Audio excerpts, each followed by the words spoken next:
The year 1966 saw President Johnson inspecting US troops in South Vietnam as they were drawn ever deeper into the war.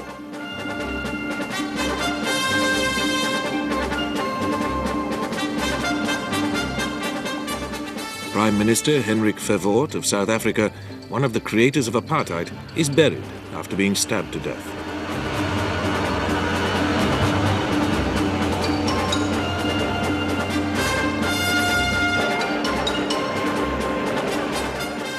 In Britain, Prime Minister Harold Wilson leads the Labour Party back to power with a greatly increased majority.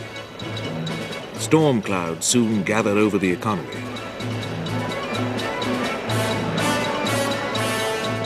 But the nation rejoices as England beats West Germany 4-2 in the World Cup.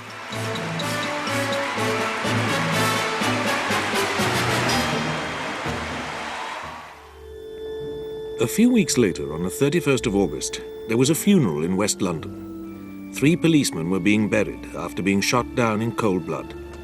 Nothing rouses more anger and determination in a police force than the murder of one of its own. Perhaps because this is well known among criminals, fewer than 40 members of the Metropolitan Police have been murdered in this century. But when a member has been a victim, the force does not rest until the killers have been punished. One of the most famous occasions was in 1911, when 2 sergeants and a constable were killed during a raid on a jeweller's in the City of London. The killers were anarchists who were cornered in Sydney Street and killed when top-hatted Home Secretary Winston Churchill brought in armed police and the army. In 1927, the murder of P.C. Gutteridge in an Essex lane started another mass hunt. The gun was found months later in the garage of a car thief, Frederick Brown. When his accomplice, William Henry Kennedy, confessed, both of them went to the gallows. In 1948, P.C. Nathaniel Edgar was shot in Southgate by a man he was questioning. As he lay dying, he wrote a name in his notebook. The killer, Donald Thomas, was caught in bed with his mistress when their landlady saw his photo in the paper. The most famous murderer of a policeman in London did not hang. At 16, Christopher Craig was too young. But his 19-year-old partner, Derek Bentley, who shouted, "Let him have it, Chris," was executed. The public outcry hastened the end of hanging in Britain. But abolition came too late for the murderer of Sergeant Purdy in 1959. He was Gunter Padola, traced while making a blackmailing phone call. He shot his captor and ran away. Caught through the fingerprints he left, he was executed at Wandsworth Prison.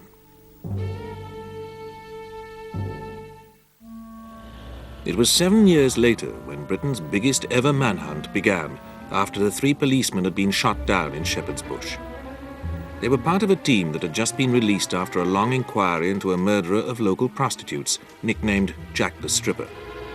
The inquiry had ended with the suicide of the chief suspect, and now they were back on routine patrol. In charge of the team was Detective Sergeant Christopher Head, aged 30 and unmarried. He had just been promoted to sergeant. David Wombwell had 2 children, and after 3 years on the force, had only recently been made a temporary constable. The third was P.C. Geoffrey Fox, a father of 3, whose wife later said, "I always knew my Jeff would get killed someday." They were patrolling in West London in a Q car, a Triumph 2000. In the vicinity, there was another car, also with 3 men in it. John Edward Witney, aged 36, was the owner of that car, a standard Vanguard. He had a long criminal record, with 10 convictions for petty theft. Sitting in the back was John Duddy, a 36-year-old Scotsman who had been convicted 4 times for theft. He had been working as a lorry driver until he met up with Harry Roberts, aged 30, known as a hard man. He had recently been inside for some 5 years of a 7-year sentence for robbery with violence. In the seedy back streets of West London, he had beaten up a pensioner and cut a ring off his finger. A marksman in the Rifle Brigade, he had fought in Malaya during the emergency there. The army had taught him all about guns and how to survive while living rough in the jungle.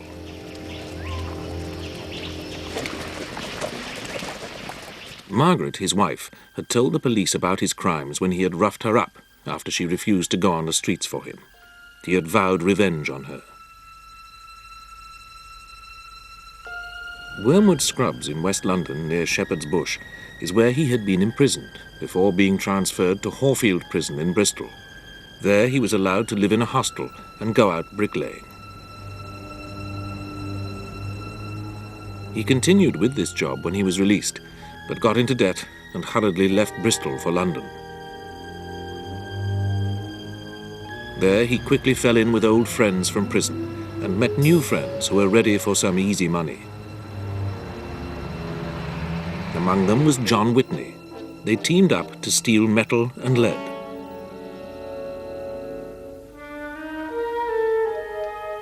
From the pubs of London, they followed rent collectors and managers of betting shops and robbed them.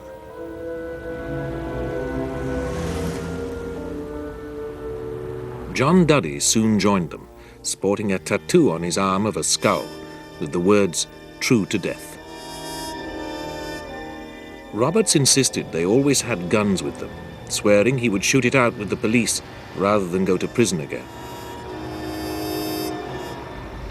That sunny August day, this trio found themselves here in Braybrook Street, near Roberts' old residence of Wormwood Scrubs, searching for a car to steal. Whitney's Vanguard wasn't reliable enough to use on a job they had in mind.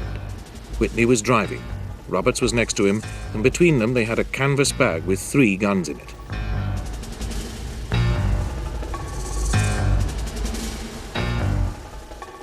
The officers in the Q car felt suspicious about the Vanguard. They flagged it down, and DC Wombwell walked over and peered inside. Suddenly there was a shot. David Wombwell fell, shot in the face. All he had done was to take out a notebook to write down the details of the car and driver. Roberts told Duddy to grab a gun and leapt out. He shot at Sergeant Head, who had been questioning Witney, but missed him. Head ran back, shouting, "No, no, no," and tried to hide behind his car's bonnet.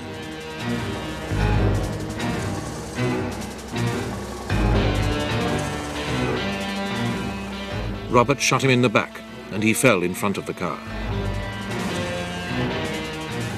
Duddy took aim at PC Fox, who was still sitting in the driving seat. Duddy's third shot killed him. As he fell forward against the wheel, his foot hit the accelerator. Fox's lifeless foot made the Q car lurch forward, running over Sergeant Head, who had still been alive. The rear wheels repeatedly crushed him. Smoke poured from the engine.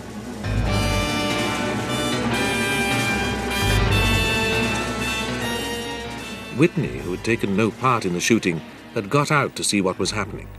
Robert screamed at him to drive them away. As they roared off, they passed a car. Driving it was Brian Deacon, a security guard. Deacon shouted to his wife to take down the number, PGT 726. Detectives impatiently awaited the tracing of the car number plate, but there was a hold-up. In 1966 there was no central register, and county offices shut at 5 o'clock. The Home Secretary, Roy Jenkins, came to visit the scene of the crime. A minute search for clues was initiated around Braybrook Street and on the Common, and officers from all over London volunteered to join the search. There was a sense of boiling indignation that such a Chicago-style shooting of policemen could happen on their patch, and they were pleased to be able to do something towards bringing the murderers to justice.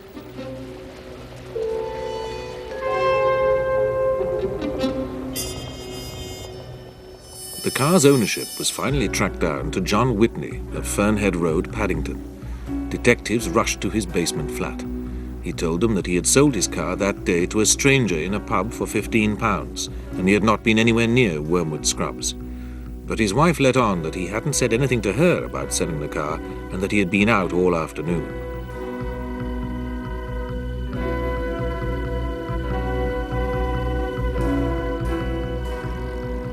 By midnight, Witney was in custody. Now the search began to find out where the car was hidden, and its number was broadcast. The station was a hive of activity, as evidence was carried in from his flat. Then came a phone call. The wanted car had been seen being driven into a lock-up garage in Vauxhall. Within minutes, the police were there. In it, they found 3 cartridges from the .38 Colt that had killed P.C. Fox.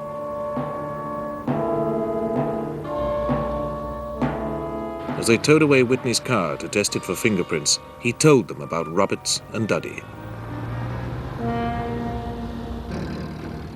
He was taken to show them where the 2 men lived, and both buildings were raided at 5 a.m. on the Monday. But the birds had flown. They had gone first to Hampstead Heath to bury the guns, and then they had split up.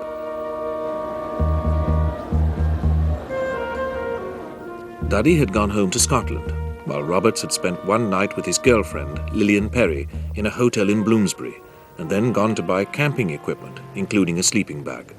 Now the hunt widened across Britain.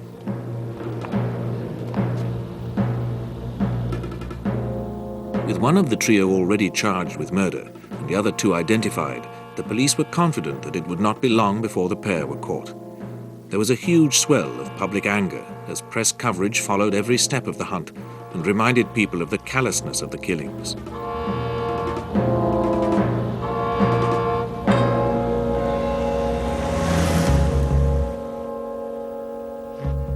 When the Home Secretary visited Shepherd's Bush police station, he was urged to reintroduce capital punishment for murderers of policemen. Roy Jenkins needed all his tact when faced with angry hecklers. Well, I can well understand the reaction and feelings of policemen at the present time, but it would be quite wrong for me to take a major policy decision in the shadow of one event, however horrible that may be. As the day of the funeral of the murdered officers approached, a mountain of wreaths was sent, many of them by people who had not known them personally, but who felt moved to make some gesture.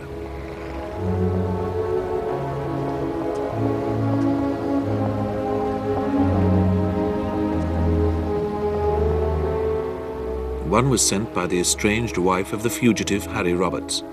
Along with flowers, money poured in for the families they left behind.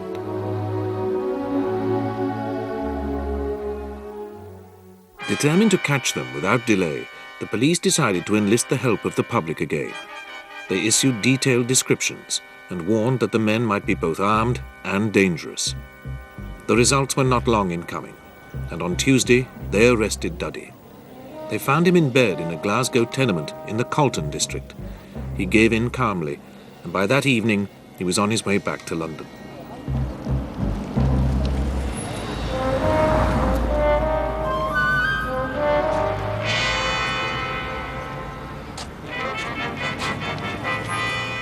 An indication of how important the police rated the capture of Duddy was the decision to bring him back to London by aircraft. Very few criminals were given a trip in an airliner in the 1960s. Duddy had sat between 2 detectives, and Inspector Slipper took a statement from him on the plane. He reported that Duddy said, "It was Roberts who started the shooting. He shot the 2 who got out of the car, and then he shouted at me to shoot. I just grabbed a gun and ran to the police car and shot the driver through the window. I must have been mad." It was not easy to get him off the plane so that the press photographers didn't get a glimpse of his face and prejudice his later identification, but the detectives managed it. At the police station, he added to his statement, "I didn't mean to kill him. I wanted quick money the easy way. I'm a fool."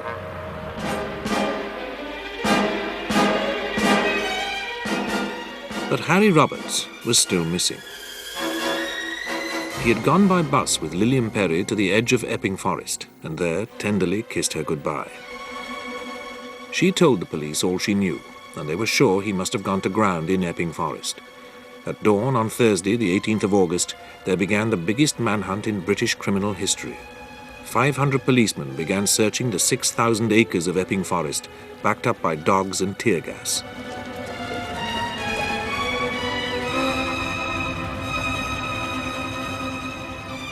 Unusually for England at that time, many of the police were armed. A helicopter hovered overhead, and officers from all over London and Essex volunteered to join in the hunt. For 3 days they combed the dense undergrowth for the gunman who had killed their colleagues, but they did not find him.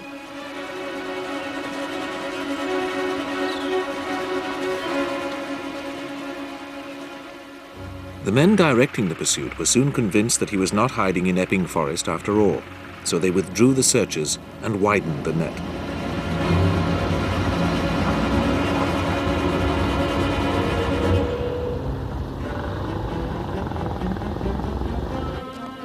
The police returned several times to addresses where Roberts had lived, but they could find no clues as to where the former jungle fighter had gone. Over 6,000 sightings were investigated, most of them in London, but 160 of them in Liverpool and over 100 in Bournemouth. Interpol was alerted in 90 countries, but still there was no sight of Roberts. The man in charge of the hunt, Superintendent Richard Chitty, flew to Ireland to follow one lead that looked promising, but he soon returned empty-handed. A reward of £1,000 was offered on 16,000 posters. He was described as slimish, with George Roby eyebrows. On the morning of the 31st of August, 19 days after the shooting, the road opposite the police station at Shepherd's Bush was filled with limousines. It was a day of a funeral that was as much a display of dedication as an expression of grief and sorrow. Over 600 policemen lined the route, and crowds braved the rain of the chill day in late summer to pledge their solidarity with the forces of law and order.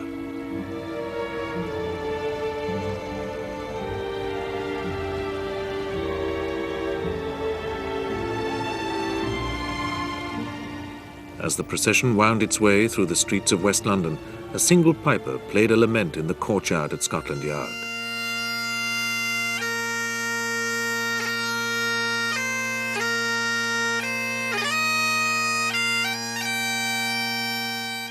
A week later, on the 6th of September, a memorial service for the murdered officers was held at Westminster Abbey.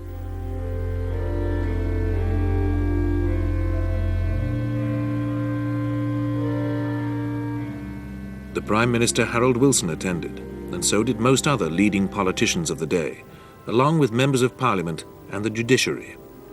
Most of the other members of the congregation consisted of 2,000 policemen from all over England. But soon a new sensation, the escape from Wormwood Scrubs of the spy George Blake, pushed the murder hunt off the front pages. As Roberts had known Blake in prison, some journalists wildly claimed he had engineered the breakout.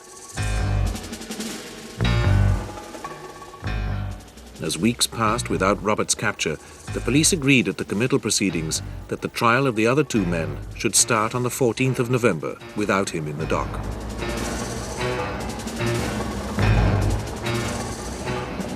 A somewhat rueful Superintendent Chitty made another appeal. It's been a difficult investigation. The public and police forces throughout the country and the world have been very cooperative. And all I can ask is that the public will still send in these calls where they think they've sighted Roberts, because that is one way in which he might be caught. His perseverance was to be rewarded. On the first day of the trial, a note was passed to him that Harry Roberts' hiding place had been found several miles north of Epping Forest, after all. A farm labourer who had been looking for small game with a catapult had spied a man in a tent. When he was questioned by a policeman about thefts in the area, he mentioned his discovery. The policeman and a colleague went to investigate and found a carefully built framework of boughs and branches covered with tarpaulin and plastic sheeting. There was all the necessary equipment for a long stay. They watched for a day and night, but nobody came. However, the fingerprints they found there matched those of Harry Roberts. The fox had been sighted.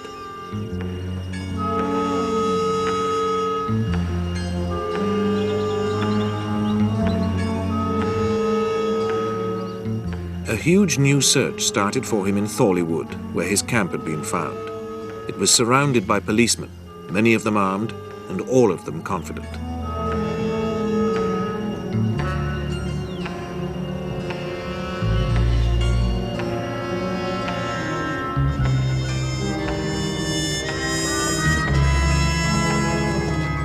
They They moved in at dawn, sweeping the landscape, eager to find traces of their quarry. Sergeants Smith and Thorne were looking in a hangar used for storing straw when Smith spotted a jar of methylated spirits. Pulling the bales apart, Smith found a primus stove. Behind another bale, he saw a sleeping bag. He gave it a hard prod with his rifle, and a sleepy, unshaven Harry Roberts emerged. "Don't shoot," he pleaded. "You won't get any trouble from me. I've had enough. I'm glad you caught me." As Roberts was taken into custody, police found a loaded Luger nearby, the one used to kill Head and Wombwell. News of his capture was relayed to Superintendent Chitty at the Old Bailey, who met him at last that afternoon in Bishop Stortford police station. Roberts admitted his guilt, but denied killing P.C. Fox. Harry Morris Roberts was charged with murder. That night he was taken back to Shepherd's Bush, just a short distance from the street where he had gunned down 2 policemen. A large crowd was waiting, hoping for a glimpse of this notorious murderer who had escaped the police net for over 3 months.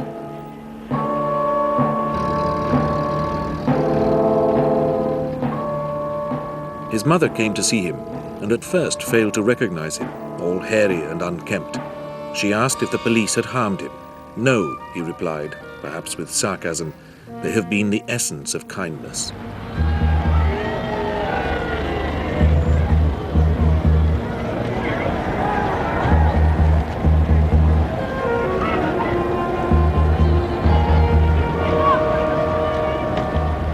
It was decided that the trial of Duddy and Witney should be stopped and a new one held for all 3.